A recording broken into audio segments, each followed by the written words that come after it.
When you look in the mirror every morning, you uh you operate under this really profound, totally unquestioned assumption. Oh, yeah. Like that your face is just a fixed reality. Right. You assume that the face looking back at you is solid. I mean, sure, you might slowly age or, get a bad haircut, but the fundamental architecture of your form is locked. It's permanent, or at least we think it is. Exactly. But consider this.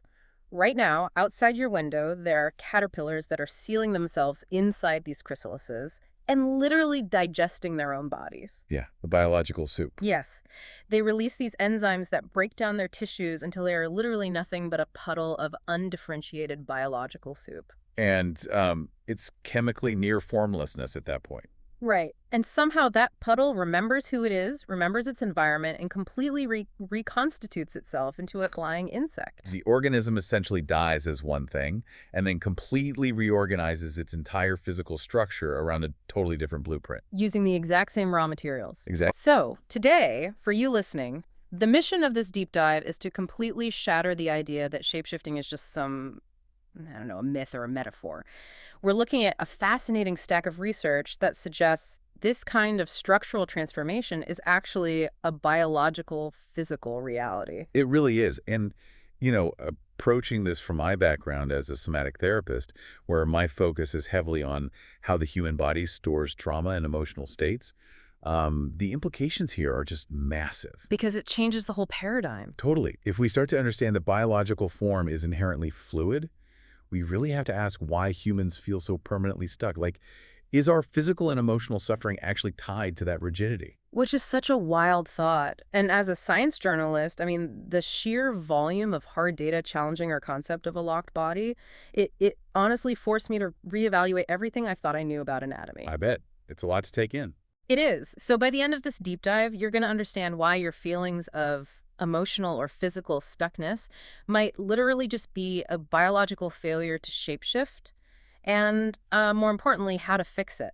Yeah, what the science actually says about unfreezing that state. Right. Okay, let's unpack this, starting with the biology. So when researchers talk about this, they use the term discontinuous structural transformation. Right. It's not a slow, gradual thing. No, not at all. It's not like gradual evolution over millions of years. They're talking about sudden, total, reversible changes within a single organism's lifespan, like the caterpillar we just talked about. What's really wild about the caterpillar, though, is the memory part. Yes. The research shows that even after that complete metamorphic dissolution, the resulting butterfly actually retains behavioral memories from its caterpillar phase. Which is just, it forces us to completely discard the assumption that memory requires a solid brain to survive. Because those brain cells were liquefied. Exactly. The memory isn't stored in a specific permanent cell. It survives the soup. It survives the soup. That is wild. But I want to look at another example from the sources that really challenges this idea of fixed form. Cephalopods. So octopuses and cuttlefish. Oh, they are fascinating. They really are. They have this distributed intelligence. The vast majority of an octopus's neurons aren't even in a central brain. Like, they're distributed throughout its arms. Right, the arms almost have a mind of their own. And because of that, they can alter their color, the three-dimensional texture of their skin, and their entire silhouette in milliseconds. But mechanically, how are they actually pulling that off? So they use this incredible network of cells called chromatophores, iridophores, and papillae. And it's not like a chameleon slowly changing pigment. Okay. An octopus has these tiny elastic sacs of color, right? And these sacs are attached to a radial array of muscles, which are directly hardwired into their nervous system. Oh, wow. Yeah. So when the nervous system sends an electrical impulse, those muscles instantly contract and they basically rip the color sac wide open. Wait, so it's not a chemical change. It's a muscular neurological action happening on a microscopic scale. Across their entire body simultaneously. Yeah. That is insane. And it gets better because it goes way beyond simple camouflage. They aren't just, adopting the color of a rock to hide. Right. Behavioral studies show they engage in full-on identity mimicry. Exactly. An octopus will contort its arms, change its texture, and alter its movement to perfectly mimic, like a toxic sea snake or a lionfish. So they are recognizing the specific visual and kinetic signature of a completely different species and just embodying it. Right. And the nervous system reorganizes the physical form before the central brain even seems to fully process the decision. But I want to push this even further because, okay, an octopus still has eyes, it still has muscles, but the research highlights this plant in the Chilean rainforest, the boquila vine. Oh, the boquila vine is Yes. just, Wow. it breaks all the rules. Yeah. It really does. It mimics the leaf shape, the size, the color, and even the complex vein pattern of whatever host tree it climbs. But the baffling part is that it does this without ever physically touching the host tree. Yeah, that's the part that gets me. Right. A plant doesn't have eyes. It doesn't Mm. have a nervous system. Walk me through how a vine mimics something it literally cannot see or touch. Well, this is a phenomenon that biology is really struggling to map out right now. The leading hypothesis was airborne chemical signaling, but there's a much more controversial theory gaining a lot of traction now: Which is? horizontal gene transfer. And it's facilitated by the microbiome. Wait. Horizontal gene transfer? You mean the vine is literally absorbing the DNA of the tree next to it through the air? Essentially, yes. Are you serious? Yeah. The theory suggests that bacteria living on the leaves of the host tree are shed into the air, they float over to the boquila vine, and they're just absorbed into the vine's own cellular structure. Wow. And these bacteria carry genetic information from the host tree. The vine then utilizes that DNA to dynamically alter its own physical expression in real time. So it is literally rewriting its structural output based on microscopic airborne environmental cues. Exactly. Okay, let's unpack this. Because it's like tearing a house down to a puddle of liquid raw materials, yet somehow the puddle remembers where the front door used to be. And if a brainless plant can completely alter its physical architecture based on invisible airborne bacteria, I mean, it really makes me wonder about humans. Right. Are we just the weird, rigid exception in a biological world that is fundamentally fluid? Honestly, the broader biological consensus is really starting to lean in that direction. Fluidity is the baseline. Fixed, unyielding identity seems to be the actual aberration. Which raises such a big question.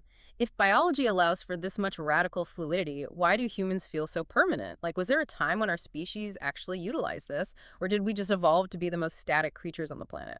Well, this leads straight into the historical and anthropological records from the sources, because ancient humans talked about shapeshifting constantly. They really did, though we tend to dismiss those accounts as, like, primitive imagination or just poetic metaphor. We do, but I think that dismissal really ignores the highly sophisticated somatic vocabulary of early humans. How so? Well, these were hunter-gatherer societies, right? Yeah.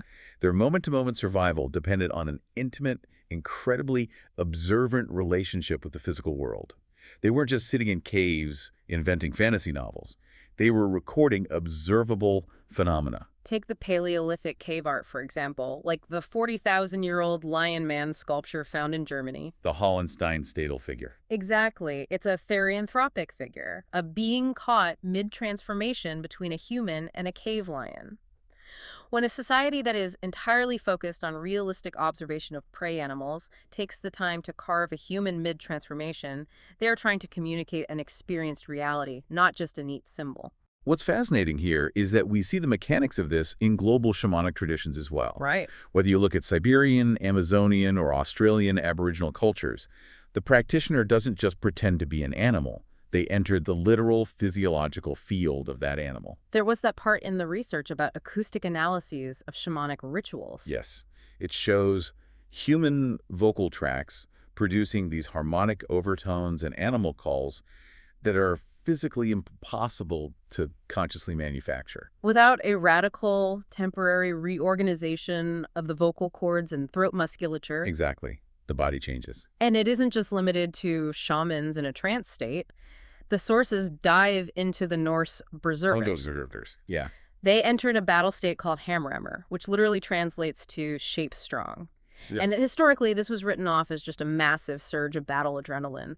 Or maybe they ate some hallucinogenic mushrooms. Right, that was a standard explanation for a long time. But modern neurobiological research into extreme arousal states suggests something much more systemic. They weren't just angry. Their bodies temporarily operated under a completely different set of biological rules. Total immunity to pain. Total immunity. Lack of bleeding from severe wounds. And then it was followed by an absolute physiological collapse once the state ended. The nervous system was completely overriding the standard human operating parameters. Right. And You know, Eastern traditions actually formalize this into precise technical manuals, like in Tibetan Buddhist deity yoga. Oh, yeah, the sources mention that. The entire practice is predicated on the idea that the human form is a conditional construction. The practitioner's goal is to dissolve their ordinary sense of self and reconstitute as a divine form. So they swap it out. Yes. It is explicitly not taught as a visualization exercise or a daydream. It's an actual reorganization. It's like, okay, it's like a smartphone. We walk around assuming our hardware and our operating system are locked from the factory and can never be changed, but these ancient traditions basically figured out the code to completely jailbreak the human operating system. That analogy works perfectly because it separates the hardware from the software. Right. These traditions view the cosmos as a series of living fields, not just dead matter. Right. The physical body takes its structural cues from the nervous system, and the nervous system takes its cues from consciousness. So if you change the underlying field of identity, the physical form has to shift to accommodate it. But I have to stop you there, Okay. because that immediately presents a massive contradiction for me. If the human nervous system is capable of this profound identity-level fluidity, what happened to us? That is the big question. Right, because I can't just decide to alter my physical state to become impervious to pain like a berserker, or just shed a chronic illness by shifting my consciousness. Why is the modern human so locked? And this is where we really transition from theoretical biology into the reality of somatic therapy. Okay, put on your therapist hat. The reason most modern people hit a wall here, why we cannot access this fluidity, is because our bodies are the exact opposite of available for transformation. We are structurally and neurologically frozen. Frozen by what, exactly? But by trauma, Advice, y'all. by chronic stress, and by unresolved sympathetic nervous system arousal. Trauma literally freezes physical form. Interesting. Drawing on the research of Bessel van der Kolk and Peter Levine, we know that trauma is not merely a cognitive memory stored in your brain. Right, the body keeps the score. Exactly. It is stored as physical holding patterns in the fascia, the musculature, and the autonomic nervous system. Let me push back on that a bit. Because trauma stored in the body is a phrase that gets thrown around a lot on social media. It definitely does. Walk me through the literal biology of it. Are you saying like my chronically tight shoulders or the fact that I grind my teeth at night? That's not just a byproduct of a stressful workday, but an active physical effort of me enforcing my identity on myself. Yes. From a somatic perspective, voluntary and involuntary muscle holding is the primary mechanism by which we enforce our current form. Wow. Think about how a wild animal processes a threat. If a gazelle survives a cheetah attack, it will stand up and physically shake violently for several minutes. Right, to burn off the adrenaline. That shaking is the nervous system discharging the massive electrical energy generated for fight or flight. But humans rarely do this. Well, we just go to our next meeting. Exactly. We experience a threat, whether it's a car accident or just a really toxic work environment, and we suppress the physical discharge to remain socially acceptable. So that electrical charge just stays in the tissue. It stays. It creates chronic muscular armoring. The fascia, which is the connective tissue wrapping every single muscle and organ, actually thickens and hardens around that tension. So we literally hold our psychological identity in our physical structure. We do. The chronic tension of self-maintenance, the exhausting effort of just continuing to be the person you've decided you are, it requires constant muscular effort. That sounds exhausting. It is. A traumatized body is a body whose identity is physically calcified. It cannot shapeshift because it cannot even relax enough to feel what its present form actually is. That completely reframes the entire concept of feeling stuck. How so? Well, if I can't get out of a period of deep grief, or if I'm struggling to leave a bad relationship, or even heal from a chronic physical issue, it's fundamentally a failure of transformation. Yes. The identity has physically hardened around the shape that the grief or the illness requires to exist. Fundamentally, yes. Every form of human stuckness is tied to this. The physical and the emotional are entirely entangled in the nervous system. So the obvious question for you listening is, how do we unfreeze? If my inability to shapeshift is the root of the stuckness, what are the practical biological steps to regain that native fluidity? Because I assume I can't just yell at my fascia to loosen up. No, you certainly cannot force it. The body actually views forceful change as another threat, which only increases the armoring. Oh, that makes sense. Yeah. There are very specific somatic prerequisites for true transformation. The body has to be repaired, and the absolute first requirement is that the nervous system must be in parasympathetic dominance. Which is the rest and digest state, right, as opposed to fight or flight. Correct. But how does that actually enable physical change? Well, when you are in sympathetic overdrive stressed, highly caffeinated, anxious yari, your autonomic nervous system is in emergency mode. Blood flow is literally routed to your extremities for running or fighting. Right. Your body restricts cellular repair and complex biological reorganization because it thinks it needs all its resources just to survive the next 5 minutes. It's triage. Exactly. Transformation requires vast biological resources. So the vagus nerve must signal absolute safety to the body, shifting it into a parasympathetic state, before the architecture can even begin to loosen. You can't renovate the house while the smoke alarms are going off. Oh, that's a great way to put it, yes. Okay, so what's the next prerequisite? The sources refer to it as cultivating proprioceptive intimacy. Proprioceptive intimacy, what does that mean? It means developing the capacity to feel the actual present moment physical sensation of your body. Because most people live in a cognitive overlay. They don't feel their body. They just have a story about their body. Okay, wait, I'm trying to do this in real time as we speak. Okay, tell me what you feel. I'm focusing on my body, and honestly, all I feel is that I need more coffee, and my lower back is aching from this studio chair. Is that what you mean, or am I missing the point? You're about halfway there. Okay. Needing coffee is a cognitive thought. It's a story. The back pain, however, is a sensation. But proprioceptive intimacy asks you to go deeper into the pain without the narrative. So not thinking about the chair. Right. Is the pain sharp? Is it hot? Does it pulse? Where exactly does the tension begin and end? You have to precisely inhabit the physical reality of your current form, because you cannot leave a place you haven't fully arrived in. I see. So if I'm just ignoring the sensation, I'm just dissociating, which isn't the same as transforming. Exactly. Dissociation is the opposite of transformation. And that leads to the third and probably most difficult prerequisite, achieving ontological settledness. Ontological settledness, that sounds heavy. It is. It's the psychological posture required to allow the physical form to dissolve. And it involves metabolizing a very deep primal terror. Terror of what? Well, for most of us, there is a subconscious fear that if we completely let go of our muscular tension and our rigid identity, there will just be nothing left underneath. We fear annihilation. Oh, wow. So letting go of who you are feels like dying. To the nervous system, it often registers exactly like dying. That's terrifying. It is. Which is why complete relaxation is arguably the most radical discipline available to us. It's not taking a vacation or zoning out in front of a screen. It is the active discovery of what the biology does when it is finally given permission to stop performing itself. So for someone listening right now who wants to start exploring this, how do they practice it practically in daily life? The literature suggests starting by attending to transitional states. Pay close attention to the edges of sleep. Like when you're just waking up. Yeah, the moments right before you drift off, or right as you wake up. During those brief windows, ordinary form maintenance naturally loosens. Your brain waves are shifting from beta to alpha and theta. You can practice observing your body without the rigid grip of your waking identity. That's really practical. And another practice mentioned in the sources is non-metaphorical animal observation. What does that mean? Spending time deeply observing a non-human being, like a pet or wildlife, and attempting to feel the world from within its sensory field. Because mirror neurons and the nervous system respond to sustained attention, your biology will actually begin to subtly resonate with their state of being. That concept of resonance provides the perfect bridge to the final piece of our research stack. Oh, the bioelectric stuff. Yes, because everything we are discussing, somatic tension, nervous system states, biological fluidity, it is actively being mapped by the cutting edge of modern science. This isn't just theory anymore. No, the gap between ancient somatic practices and modern cellular biology is closing so rapidly. Consider the entire field of epigenetics and neuroplasticity.